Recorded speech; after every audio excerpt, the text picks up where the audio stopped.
I am the greatest. I wish I was 50 years younger and I'd kick your ass. You won't do shit. Just stick and move. Waking you up and saying, now stick and move. Keep your hands up. Welcome to a new episode of the Stick and Move podcast. I'm your host, Trey, here with my homeboy, Sam. And today we are discussing the controversial fight, after-fight reaction of Tyson Fury versus Francis Ngannou. And, let's just get into it, man. Before the fight happened, when we heard about this in the summer, that they were finally going to clash, the undisputed heavyweight champ, for which it seems like in the UFC, against the gentle giant of boxing, gonna meet in the middle of the ring. What were your thoughts about that when you heard that announcement? Look, honestly, I'm gonna be honest.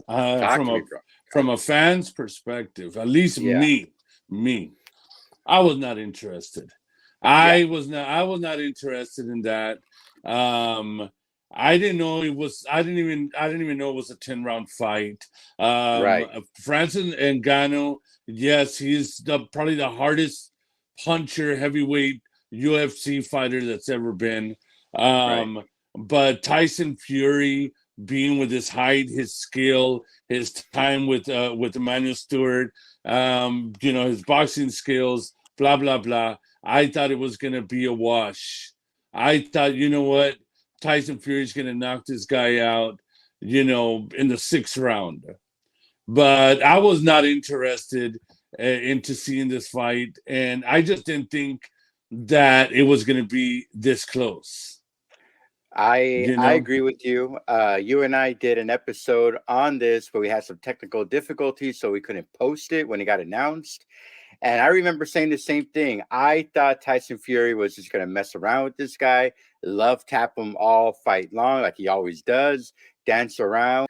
Hey guys, Trey here. If you love today's controversial episode and you want to see our channel grow, please drop a like, subscribe, and also comment. Sam and I are always going back and forth with those commenters on our controversial topics and opinions, and we love it so much. So go ahead and hit that like button, hit that subscribe, most importantly, so our channel can grow and we can give you guys the best content as possible. Sam and I were always uploading multiple videos a week, and we want to continue doing that, and we need your help. So go ahead and subscribe, guys. And most importantly, like I always say, don't forget to stick and move, baby. And just give the people what they want, and then eventually put out Francis Ngannou into, and end the UFC crossing over to the boxing. So that was my original thought. I thought it was going to be over. Yeah. Now, so let's talk about it. Okay, I'm gonna post up our scores, and you and I almost had the same card. You had it 95-98. I had mine 93-96. I don't know if my math is adding up or not, but point is that both you and I had Ngannou beating Tyson Fury. Yes. So your first 3 rounds, I like to break it up by threes. Your first 3 rounds were exactly like mine, 10-9 for Fury the first round, 9-10 the second round to Ngannou, and then, of course, the fabled 8-10, that knockdown that Ngannou got on Fury. What did you see in the first 2 rounds that made you split before the knockdown? And those, I thought it was just basic boxing knowledge. UFC also, where they're collecting data. They're collecting data from each other. They're feeling each other out. That's what I gathered in the first 2 rounds. And the 3rd round, it was when Ngannou landed a left hook, right? And he knocked down a Fury. I thought he got him. And you don't think it was behind the head a little bit? Behind the head? No, I didn't see that. I didn't see that. I should have dissected it more, but I didn't see that. For me, it was more of a flash knockdown. Okay. And when Fury got up, you could tell he looked to, I guess, his dad or whoever he was looking at, like, dang, I can't believe this happened, And he did look a little hurt, though. I ain't gonna lie. Mm-hmm. Well, he Fury had that did busted nose. When was it, in the second round? Where he went from orthodox to southpaw. In the middle of the round, he kind of stayed like that the rest of the fight. He wanted to cut that angle because something happened. You just saw the blood drip. I mean, and the camera angle was on the other side, so you couldn't see it that well. But you could see the blood drip straight from his nose, like he was in complete disarray from there on. I'm sorry, go ahead. And he underestimated Ngannou's power, bro. Honestly, he underestimated his power. He underestimated Ngannou's endurance, his stamina. And he thought that he was going to be, gassed out by the fifth, because I thought he was going to be gassed out because of all the muscle, but Ngannou showed, good stamina, good, awareness. You know what I'm saying? I'm not going to say Ngannou's defense was top notch, but he was alert and aware, and he got away. What I loved about this fight, though, from Ngannou, being the size that he is that Tyson Fury couldn't wrestle him down. Tyson Fury couldn't use his weight over Ngannou. Ngannou was just too strong, in my opinion. Something that I noticed that really impressed me about Ngannou, even after the first round, was his fighting stance. A lot of these boxers that come over from UFC, this is their first time boxing full time. And you could tell they stand in a defense where they have like these old bad habits where it seems like, I'm not saying it is, but it seems like they're trying to guard their shins from being kicked. So when they punch, their back is a little bit straight and their butt's out a little bit, and their fighting stance is a little bit too wide. And then when they try to go into the jab, it's just too easy to read for the boxers. And usually boxers have had a better, really good success rate over the UFC because of that, in my opinion. Ngannou, what I saw was he looked like a natural boxer out there, And, I dabble a lot into the UFC, and I watch a lot of Ngannou fights, and he is a boxer in the ring, but he has that stance to be prepared to be taken down by the legs, to be prepared to be kicked in the legs. But I didn't think it would translate that well. If you didn't know he was a UFC fighter, he had the basics down. And he looked like a professional boxer to me. That's what I got in those early 2 rounds. Now, going into that third round, I do think it was behind the ear, kind of reminiscent of Reese and Joshua. And I agree with you. It was a flash knockdown. And I got to be honest with you, bro. That picture is circulating where Francis Ngannou is standing over Tyson Fury on the mat. That's going to be one of the most iconic sports images of all time. That's going to be up there, bro, because it is everywhere. You're seeing the fundamental shift of UFC or I guess you could say, not to deviate from the conversation, like the downfall of boxing that everybody's talking about, But before I get into that, let's go back to the fight. We'll talk about that in a minute. What did you see in those middle rounds? Because I see in the middle rounds you had a Fury 4 and 5, and then Ngannou having 6 and 7. So in those middle rounds, what did you see in those middle rounds? In those middle rounds, they were pretty much even to me. And those deciding, like the way I had Fury winning the first 2 and then Ngannou the other 2, was decided by a punch. It was a big blow. But other than that, it was Ngannou was hunting him down, bro. He was hunting him down. He was getting tagged. He would get popped, but he would also, give.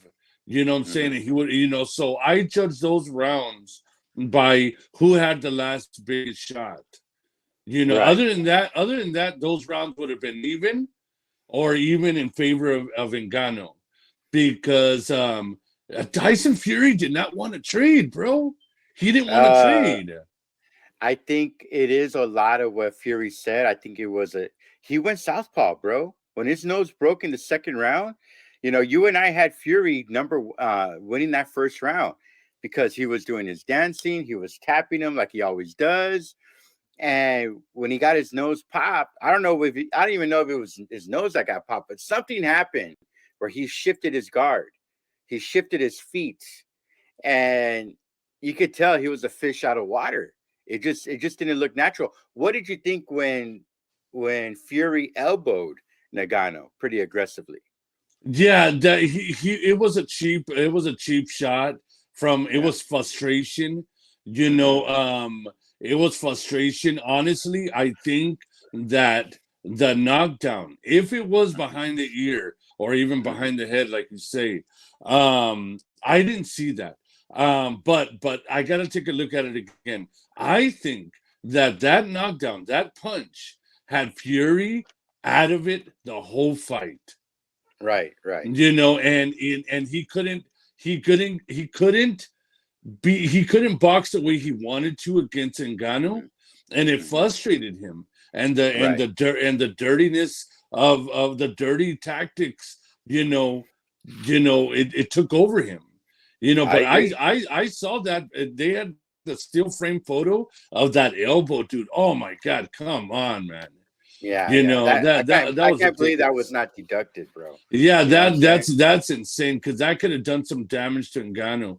But Ngannou, to me, he showed control, and he knew he was stronger. He knew he could take Tyson Fury's punch, and I don't think we'll ever see a rematch. You don't think so, really? No. So before we get into that, I want to say something, bro. And this has always infuriated me about Tyson Fury. He tends to look down on his opponent. I get it. He is superior in size. I agree. If I was 6'9" and had that demeanor, I mean, I would probably be thinking the same way. But you could tell he wasn't conditioned.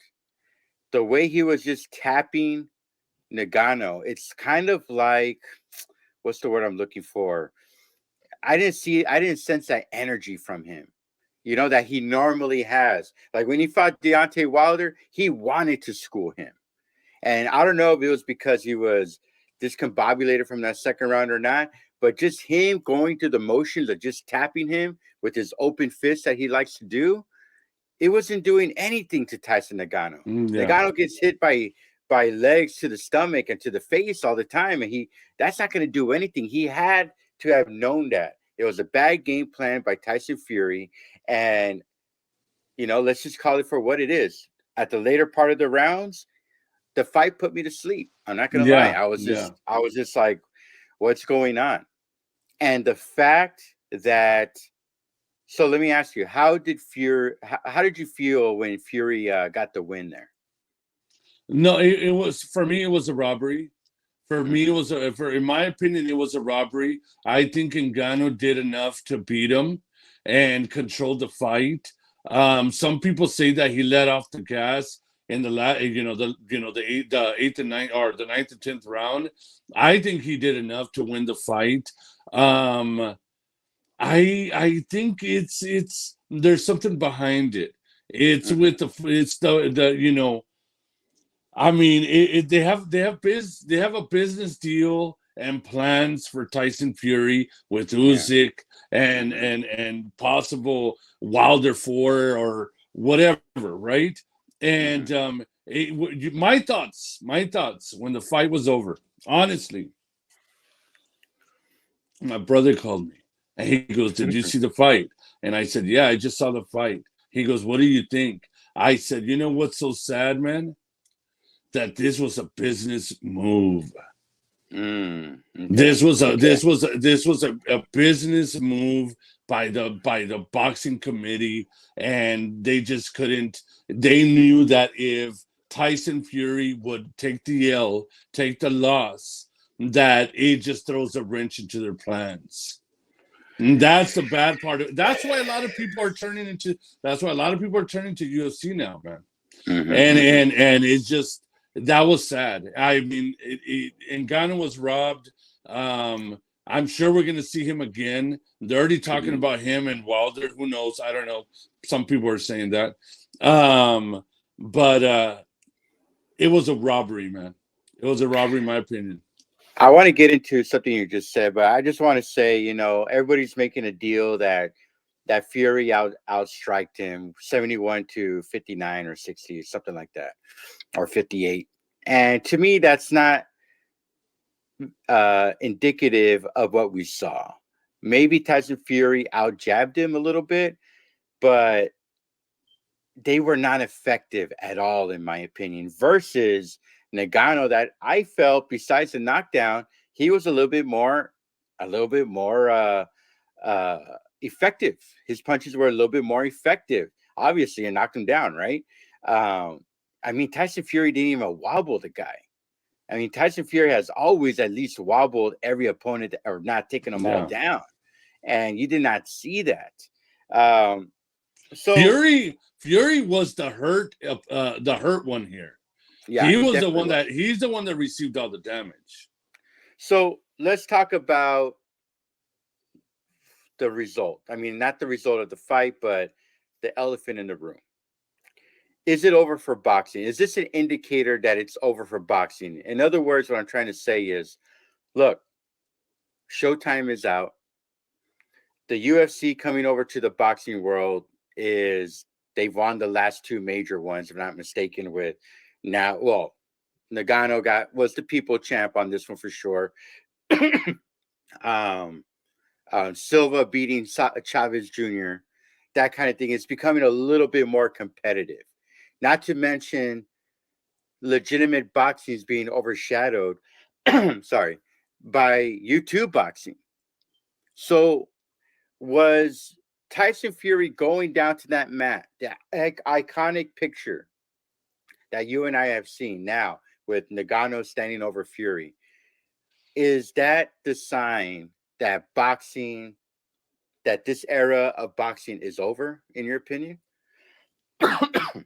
No, I don't think so at all, man. We have some really, really good, like in the lightweight division. I think it's the heavyweight division that's in shambles, honestly. I mean, when it comes to the heavyweight division, who are we talking about? Usyk and Tyson Fury and who else? AJ? I mean, come on. You know what I'm saying? Wilder's already lost to Tyson Fury. I think that then comes the question: is the YouTube fighters, doing the whole boxing, is that ruining boxing? I don't know, man. I think it's more of the heavyweight division that it's in shambles, because there's no way I'm gonna say that boxing's dead when you got people like Devin Haney, Shakur Stevenson, TANKDAVIS, and Tio, and Bud Crawford and Canelo. I mean, boxing I think it's more of the heavyweight division. I think there's a lot of truth to what you're saying, but look, I'll admit, boxing needs to do something. They lost their Showtime contract. HBO's been out for a number of years already. All we have left is really the Zone and ESPN, and nobody really. I mean, the Zone has been criticized since day one. People, you either love or you hate Timothy Bradley on ESPN. I like Timothy Bradley on ESPN, but dude, we're starting to lose the foundation. The guy, look, I'm upset about this fight because our next episode was supposed to be, how would Tyson Fury do against the monsters of the 70s of Ali, Foreman, Norton, and those guys? And now I feel like I can't even do it anymore. You and I can't do that episode anymore. I think this was a big it exposed not only Tyson Fury, but it exposed boxing, bro. And my brother, speaking of brothers, my brother is a big UFC guy. And him and I get into arguments all the time. And he's like, dude, he tells me all the time, dude, UFC, boxing is dead, bro. Nobody watches boxing. It's all UFC. And I try to, reciprocate by, dude, your top heavyweight, your top contenders, make a fraction of what our top contenders make in boxing. And he's like, well, you know, more people watch UFC. I go, and the reason why they're coming to boxing because they want to make that money. So there's something in the middle that is missing in UFC, and there's something in the middle that is missing in boxing. If boxing has all this money, how come it is withering away? So I want to ask you that. So if boxing has all this money, why is it the infrastructure of it crumbling, in your opinion? My opinion is we're getting tired of seeing our favorite boxers fight 1 time, 2 times a year. We're tired. We're tired of the business of the money getting in the way of our favorite fights happening. We're tired. Believe it or not, you know, pay-per-view for boxing is too expensive. It is. There's many. I mean, I still remember seeing, you know, remember Tuesday night fights on ESPN? Right. You know, I remember seeing fights on CBS, I think, when I was a kid.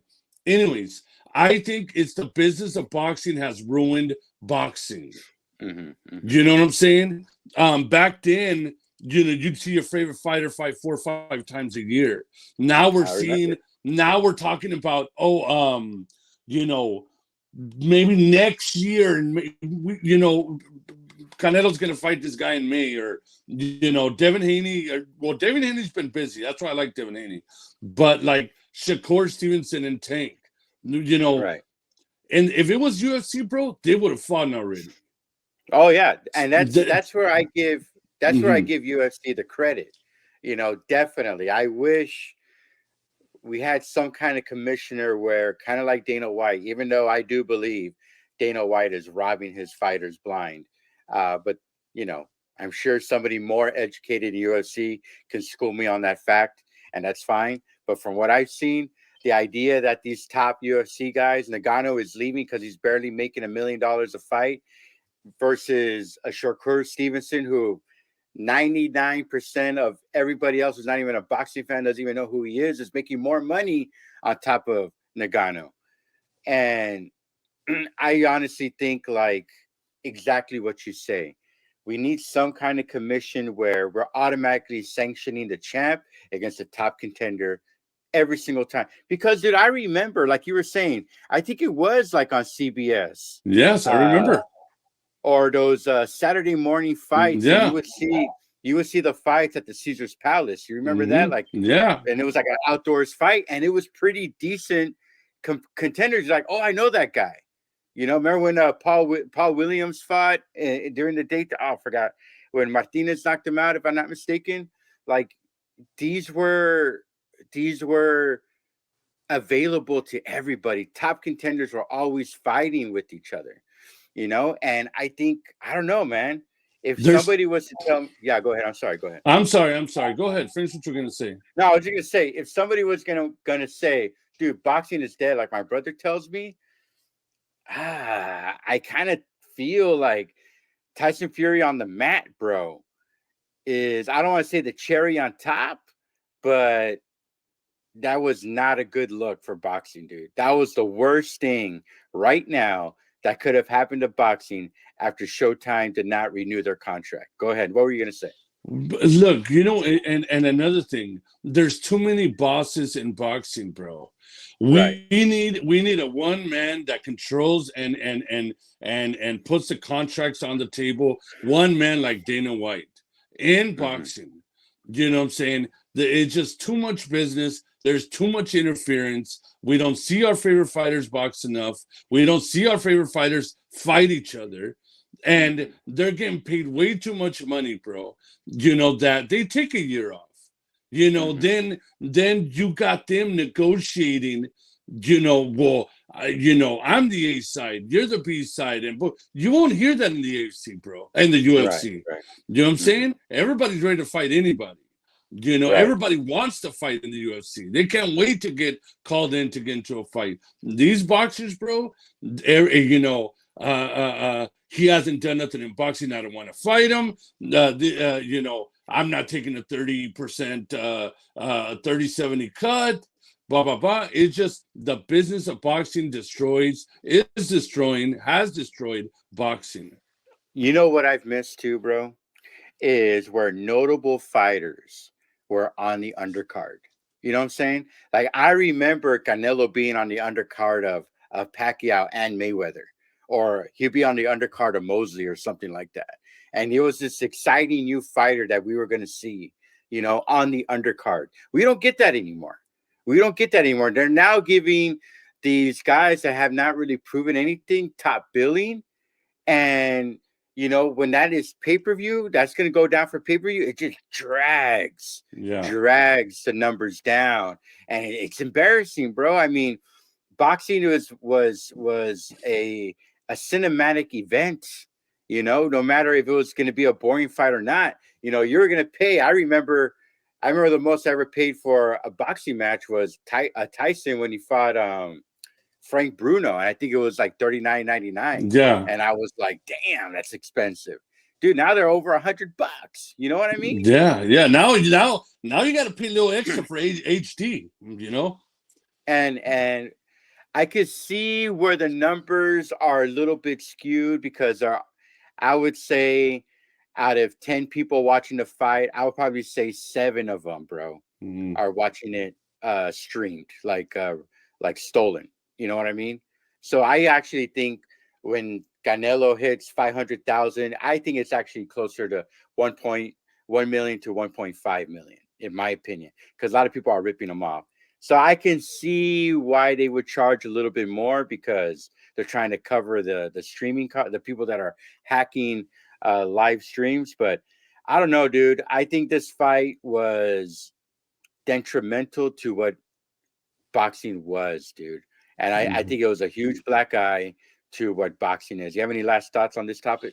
Yeah, bottom line, Ngannou for me was robbed. He won the fight. I had it 98-95, and I want to see him again. And you know, with more. I mean, if that's what he wants. I heard recently that he was going to go back to MMA, but the guy can box, man. The guy can box, and he's considered one of the hardest punchers in MMA. And he could possibly be the hardest puncher in the heavyweight division if he stays into boxing. If he was to say, I'm going to say in boxing, do you think he fits in? Yeah, I think he can. I think he could beat. I think a well-prepared Ngannou can beat Tyson Fury. I think he could beat AJ Anthony Joshua.